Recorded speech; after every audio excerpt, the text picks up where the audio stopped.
how to truly support a dying loved one. Imagine this. You're sitting beside someone you deeply love as they take their final breaths. Their eyes grow distant, their breathing shallow, and in that moment, you feel utterly helpless. What do you say? What should you do? How can you possibly help when faced with the most profound transition a human being will ever make? The journey from life to death remains one of humanity's greatest mysteries. Yet in our modern world, we've become increasingly disconnected from this natural process, leaving us unprepared for this inevitable moment. Throughout human existence, cultures have developed profound practices for supporting the dying. From ancient Egypt to medieval Europe, rituals emerged to guide both the dying and those left behind. But perhaps no tradition has developed as sophisticated an understanding of death as Buddhism has over its 2,600-year history.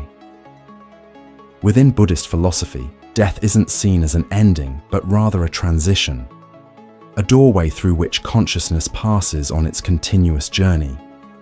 The question isn't whether we can prevent death, but whether we can transform this inevitable passage into a sacred opportunity for liberation.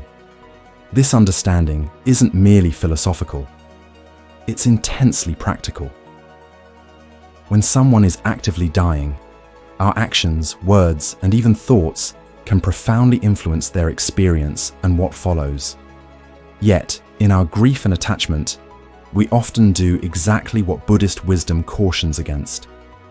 We cry at their bedside, we cling to their hand, we flood them with our emotions, all while their consciousness requires stillness, clarity, and space for its most important journey.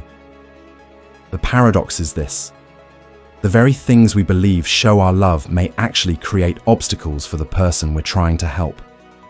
To understand why these traditional Buddhist practices matter, we must first understand the process of dying itself, not just the physical cessation of organs, but the subtle dissolution of consciousness as taught in Vajrayana Buddhism.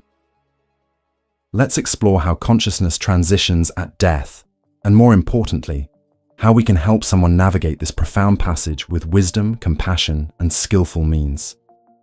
Imagine the human mind as a vast river flowing through countless channels in the body. According to Buddhist Tantra, there are 72,000 subtle energy channels converging into chakras throughout our system.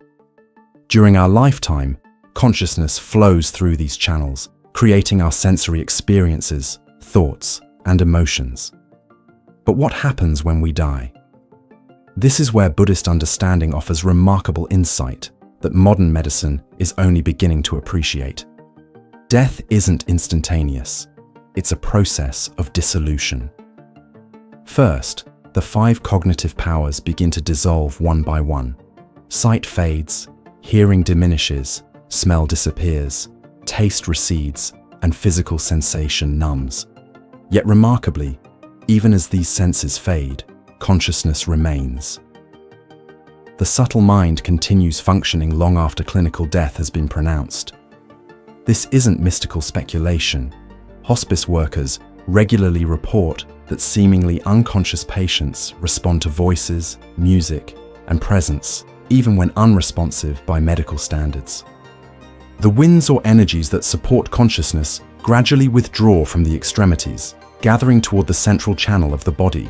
For ordinary people, this process happens automatically and without awareness. But for those trained in meditation practices, particularly in the advanced techniques of Tibetan Buddhism, this gathering of energies becomes an opportunity for profound spiritual realization. This explains why accomplished meditation masters can remain in meditation for days or even weeks after clinical death, their bodies showing no signs of decomposition despite medical verification of no heartbeat or respiration. The key insight is this: at death, consciousness doesn't immediately vanish. It goes through stages of increasing subtlety. Each stage represents an opportunity for liberation if recognized. This is why in Buddhist traditions, the environment around a dying person becomes critically important. Every sound, touch, and emotional energy can either help or hinder this delicate process of conscious dying. So what does this mean for those of us sitting beside someone we love as they approach death?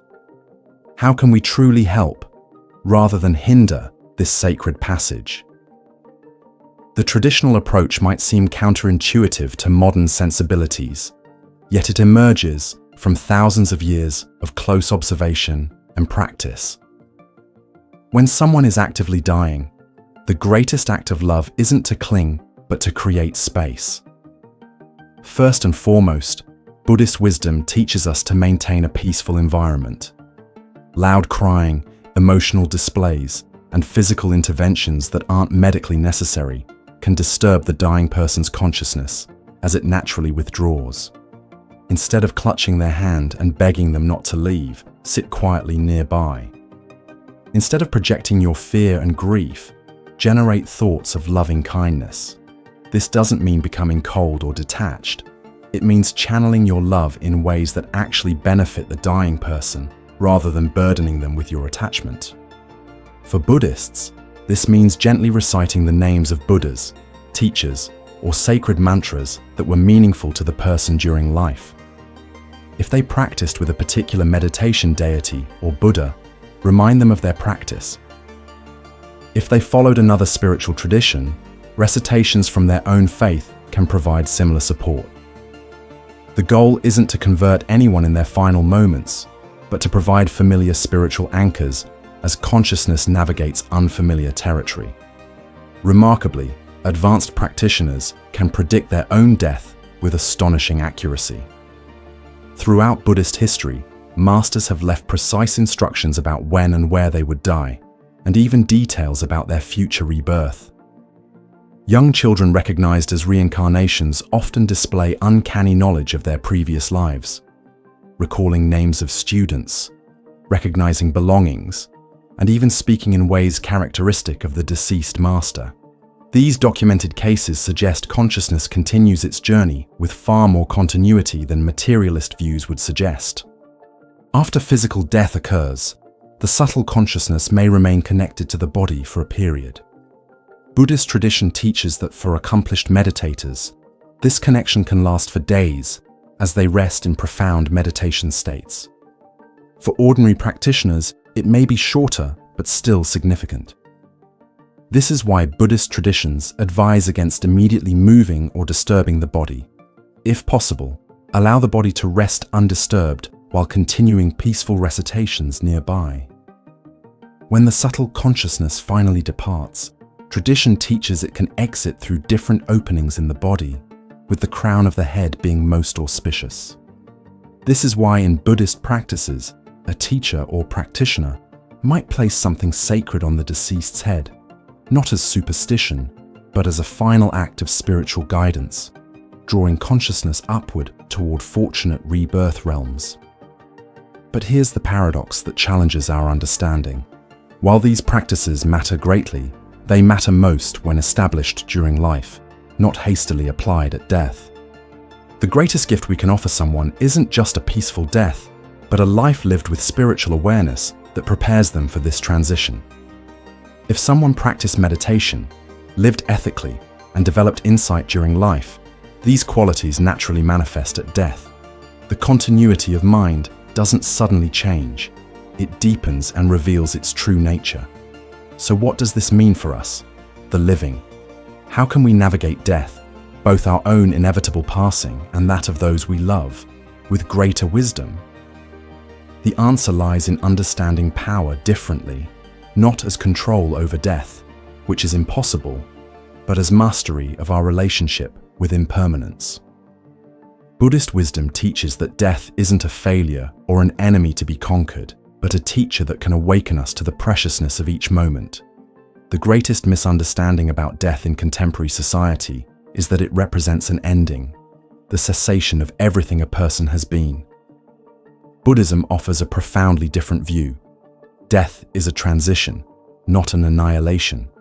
Consciousness continues its journey, shaped by the karma, actions, accumulated during life. This understanding transforms how we approach both living and dying. If death isn't the end but a doorway, then how we walk through that doorway matters immensely. According to Buddhist teachings, after death, consciousness enters what's called the Bardo state, an intermediate realm between death and rebirth lasting up to 49 days. During this period, the deceased may visit familiar places and loved ones before taking rebirth according to their karma.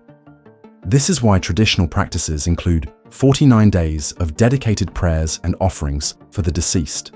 These aren't merely commemorative. They're practical spiritual support for a consciousness navigating the between state. For those left behind, Buddhist wisdom offers equally practical guidance. Let go. This doesn't mean forgetting the person or ceasing to love them. It means releasing attachment that might keep their consciousness bound to this realm out of concern for you. If you've had unresolved conflicts, forgive. If you have regrets about what was or wasn't said, resolve them in your heart. If your grief is overwhelming, transform it into prayers and positive actions that benefit the deceased. Every single day for 49 days, family members can gather and let go of what has happened. Let go and carry on life from now. You recite Om 1,000 times every single night for 49 days and dedicate it for them. You can visualize the person that has passed away and visualize from the Buddha, from Shakyamuni or Tompa or whatever Buddha you're focusing on. Lights going to this person and telling them to enter the light, to continue their journey. This practice isn't about clinging to the deceased, but helping them continue their journey unencumbered by worldly attachments. Remember this crucial truth. Whatever disagreements, struggles, or conflicts existed during life lose their significance after death. Arguments about money, property, relationships, all these worldly concerns dissolve in the face of the ultimate reality. The only thing that matters is helping the consciousness move forward positively on its journey. This is why letting go becomes the greatest gift you can offer, not because you didn't love enough, but precisely because your love transcends attachment. The most powerful examples come from spiritual communities where these practices are lived rather than merely discussed. When a practitioner dies near their spiritual teacher, it's considered especially auspicious because the teacher can provide direct guidance during this critical transition. There are documented cases of practitioners dying peacefully in meditation posture, with their heads in their teacher's lap, and later being recognized in new incarnations with remarkable continuity of consciousness. But what about those without such spiritual contexts? The principles remain applicable regardless of tradition. Creating peaceful environments, avoiding excessive emotional displays that might disturb the dying person, speaking gently of spiritual matters meaningful to them, and helping resolve any lingering concerns. These approaches benefit anyone, regardless of their faith tradition. After death, practical rituals provide structure for grief while benefiting the deceased. In Buddhist traditions, memorial ceremonies aren't just for the living, they generate merit dedicated to the deceased person's positive rebirth. Creating images, statues, or stupas consecrated with the deceased's remains provides ongoing sources of blessing. Each prayer offered at these sacred objects continues benefiting their consciousness long after death.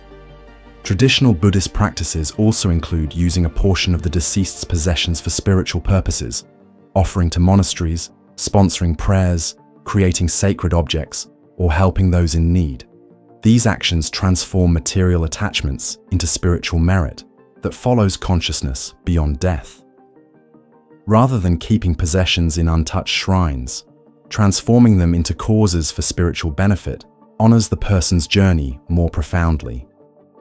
So what does this all mean for us, here and now? How do we integrate these ancient wisdom teachings into our modern understanding of death and dying? The answer isn't about blindly adopting ritual practices, but recognizing the profound psychological and spiritual insights they contain. Whether you're Buddhist or not, these principles reflect universal human needs at the threshold between worlds, creating peaceful environments for the dying, speaking gently and meaningfully rather than projecting our fears, allowing spaciousness rather than clinging, and transforming grief into positive dedication. These approaches honor the profound transition of consciousness that death represents. They allow us to support our loved ones not just during their lives, but through their most important journey. In essence, the Buddhist approach to death teaches us that our final act of love for someone isn't clutching them in our grief, but opening our hands in blessing as they depart. It's releasing them into the natural flow of consciousness with our prayers, our goodwill, and our sincere wish for their well-being beyond the boundaries of this life. This isn't abandonment. It's the ultimate respect for the continuity of consciousness on its eternal journey. The Buddhist teachings remind us that death isn't the opposite of life. It's part of life's continuous unfolding. By understanding the process deeply, we transform fear into wisdom, grief into compassionate action, and confusion into clear presence. In doing so, we offer our dying loved ones the greatest gift, not just a good death, but passage into whatever lies beyond with our blessing, our love, and our profound respect for their continuing journey.